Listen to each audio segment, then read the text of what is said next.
નમસ્કાર વિદ્યાર્થી મિત્રો, તમારું ખૂબ ખૂબ સ્વાગત છે મારી આ ચેનલ સ્ટડી વિથ નેન્સીમાં. જો હજી સુધી તમે મારી આ ચેનલને સબસ્ક્રાઇબ ના કરી હોય તો જલ્દીથી સબસ્ક્રાઇબ કરજો. આજે આપણે પ્રકરણ નંબર 14 સંભાવનામાં સ્વાધ્યાય 14.1 નો 12મો દાખલો જોઈશું. તો અહીં જુઓ, આપણને 12મો દાખલો આપેલો છે કે તકની એક રમતમાં ગોળ ફરતું એક તીર હોય છે. તે 1 2 3 4 5 6 7 8 માંથી કોઈ એક સંખ્યા પાસે નિર્દેશ કરતું અટકે છે અને આ સમસંભાવી પરિણામો છે.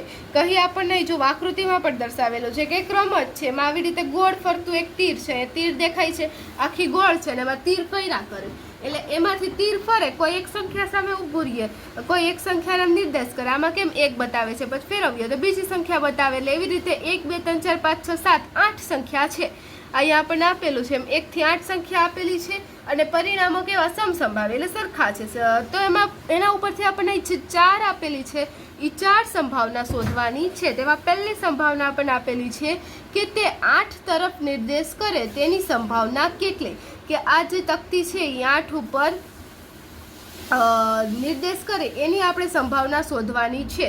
તો પહેલાં તો અહીં કુલ કેટલી સંખ્યા આપણને આપેલી છે? 1 2 3 4 5 6 7 ને 8 8 અલગ અલગ સંખ્યા આપેલી છે. 8 સંખ્યા આપેલી છે એટલે આપણા પરિણામ કેટલા થઈ જશે? કુલ પરિણામ થઈ જશે 8. કઈ કુલ પરિણામ કેટલા થશે? 8 થશે. કેમ? કારણ કે કેટલી સંખ્યા છે? 8 સંખ્યા, એટલે કુલ પરિણામ 8 થઈ ગયા. હવે કુલ પરિણામ આપણે મળી ગયા. હવે એના પરથી સંભાવના શોધીએ. પહેલી આપણને સંભાવના આપેલી છે ઘટના એ. ઘટના એ બરાબર શું થઈ જશે? તે 8 તરફ નિર્દેશ કરે, એટલે આપણે લખી દઈશું તે 8 તરફ નિર્દેશ કરે એની આપણે સંભાવના શોધવાની છે. નિર્દેશ કરે. તો હવે આ જોવો, 8 કેટલી વાર છે? આમાં એક વાર છે, એટલે 8 ઉપર નિર્દેશ કરે એના શક્ય પરિણામ કેટલા થઈ જાય? 1. તીર કેટલી વાર 8 ઉપર નિર્દેશ કરે? ફેરવીએ તો 1 વાર કરે. 8 સંખ્યા છે, 8 કેટલી જાય? 8, એટલે 1 થશે. એટલે 8 કેટલી વાર આપેલ છે તકતીમાં? 1 વાર, એટલે શક્ય પરિણામ કેટલા થઈ જશે? 1 થઈ જશે. એટલે ઘટના એના શક્ય પરિણામ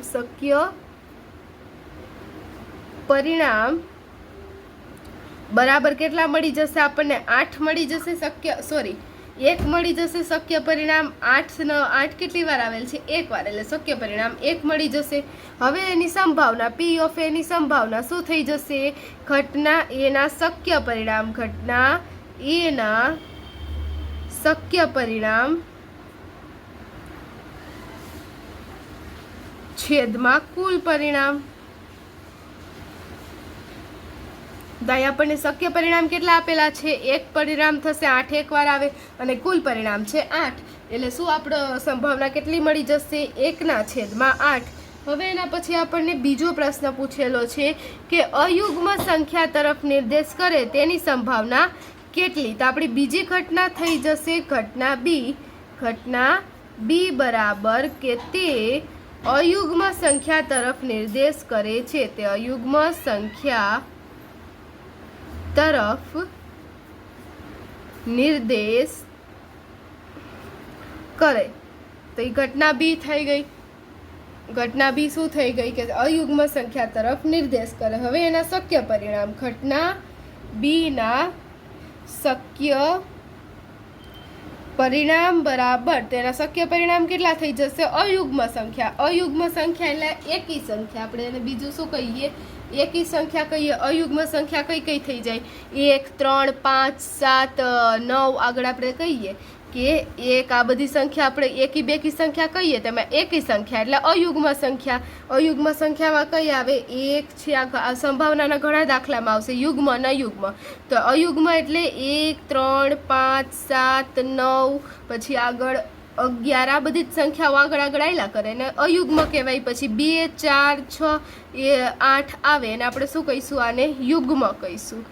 અને શું કહીશું? અયુગ્મ કહીશું. એટલે હવે જે અયુગ્મ સંખ્યા છે, તો આમાં અયુગ્મ સંખ્યા મળે એના શક્ય પરિણામ. તો આમાં જોવો, તકતીમાં 1 થી 8 સુધીમાં કેટલી અયુગ્મ સંખ્યા આવે? તો 1, પછી 3, પછી 5 અને પછી 7. એટલે કુલ કેટલી થઈ? 1 2 3 ને 4 થઈ ગઈ. એટલે એના શક્ય પરિણામ શું થઈ જશે? ઘટના બી ના શક્ય પરિણામ 4. કારણ કે 1 થી 8 સુધીમાં એકી સંખ્યા અયુગ્મ સંખ્યા કેટલી આવે? 4 આવે એટલે શક્ય પરિણામ કેટલા થઈ જશે? 4 થઈ જશે. હવે તમે જોશો કે શક્ય પરિણામ મળી ગયા એટલે ઘટના P ઓફ B, ઘટના બી ની સંભાવના શું થઈ જશે? ઘટના બી ના શક્ય પરિણામ, ઘટના બી ના શક્ય પરિણામ છેદમાં કુલ પરિણામ, શક્ય પરિણામ છેદમાં કુલ પરિણામ. તો હવે જો આમાં શક્ય પરિણામ કેટલા થઈ જશે? 4 થઈ જશે અને કુલ પરિણામ કેટલા છે? 8. ભાગ ચલાવીએ, 4 દુ 8, 8 કટ થઈ જાય, 4 કટ થઈ જાય, ઉપર કાંઈ નથી એટલે 1/2, 1/2 આપણી બીજી ઘટનાની સંભાવના, 1/2 આપણી બીજી ઘટનાની સંભાવના આવી ગઈ. એના પછી ત્રીજો પ્રશ્ન જોઈએ. અહીંયા જોવો, ત્રીજો પ્રશ્ન આપેલો છે કે 2 કરતાં મોટી સંખ્યા તરફ નિર્દેશ કરે તેની સંભાવના કેટલી? તો 2 કરતાં મોટી સંખ્યા એટલે આમાં તમે જોશો તકતીમાં કે 2 કરતાં મોટી સંખ્યા કેટલી આપેલી છે? 2 નહીં, 2 કરતાં મોટી એટલે આપણે 3 થી ગણશું. 3 કેવી છે? 2 કરતાં મોટી. 4 કેવી છે? 2 કરતાં મોટી. એટલે 3, 4, 5, 6, 7 ને 8 આટલી સંખ્યા આવશે. એટલે કુલ કેટલી સંખ્યા થઈ? 1, 2, 3, 4, 5 ને 6 એટલે 6 સંખ્યા 2 કરતાં મોટી છે એટલે શક્ય પરિણામ કેટલા આવી જશે? 6 આવી જશે. એટલે હવે અહીંયા આપણે ત્રીજું લખશું કે ઘટના C બરાબર કે 2 કરતાં મોટી સંખ્યા હોય. ઘટના C શું થઈ જશે? કે 2 કરતાં મોટી સંખ્યા હોય, મોટી સંખ્યા હોય. હવે પછી ઘટના C ના શક્ય પરિણામ, ઘટના C ના શક્ય પરિણામ બરાબર, તો શક્ય પરિણામ કેટલા થઈ જશે ઘટના C ના? કે 2 કરતાં કુલ કેટલી મોટી સંખ્યા આવશે? 6. 3, 4, 5, 6, 7, 8 એટલે કેટલી થઈ ગઈ? કુલ 6 સંખ્યા થઈ ગઈ એટલે 6. હવે P ઓફ C એટલે ઘટના C ની સંભાવના શું થઈ જશે? ઘટના C ના શક્ય પરિણામ, ઘટના C ના શક્ય પરિણામ છેદમાં કુલ પરિણામ, શક્ય પરિણામ છેદમાં શું આવી જશે? કુલ પરિણામ. તો ઘટના C ના શક્ય પરિણામ કેટલા હતા? 6 હતા. કુલ પરિણામ કેટલા હતા? 8 હતા. બંને 2 ના ઘડિયામાં આવે, 2 તેરી 6 કટ થઈ જાય, 2 ચોક 8 કટ થઈ જાય, 2 ને 2 કટ થઈ જાય, ઉપર શું વધ્યા? 3, નીચે 4, 3 ના છેદમાં 4 એ આપણો ત્રીજાની સંભાવના મળી ગઈ. હવે અહીં આપણને ચોથું આપેલું છે કે 9 કરતાં નાની સંખ્યા તરફ નિર્દેશ કરે તેની સંભાવના કેટલી? તો હવે 9 કરતાં નાની સંખ્યા તરફ નિર્દેશ કરે એટલે અહીંથી 9 થી નાની સંખ્યા કઈ આવે? 8 આવે, 7 આવે, 6 આવે, 5 આવે, 4 આવે, 3 આવે, 2 આવે ને 1 આવે, બધી જ આવે. એટલે કુલ કેટલી સંખ્યા છે? 8. એટલે 8 સંખ્યા આવશે એટલે એના આપણે શક્ય પરિણામ કેટલા થઈ જશે? 8 થઈ જશે. એટલે હવે ચોથું લખી દઈશું ઘટના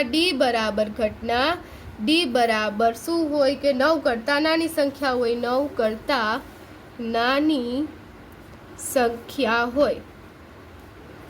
તો હવે 9 કરતાં નાની સંખ્યા હોય, હવે એના શક્ય પરિણામ ઘટના D ના શક્ય પરિણામ તો એ કેટલા થઈ જશે? 8 થઈ જશે. કારણ કે જે 1 થી 8 સુધી બધી જ કેટલી આવે? 9 કરતાં નાની આવે એટલે બધી જ સંખ્યા આવી જશે. કુલ 8 સંખ્યા છે એટલે શક્ય પરિણામ 8 થઈ જશે.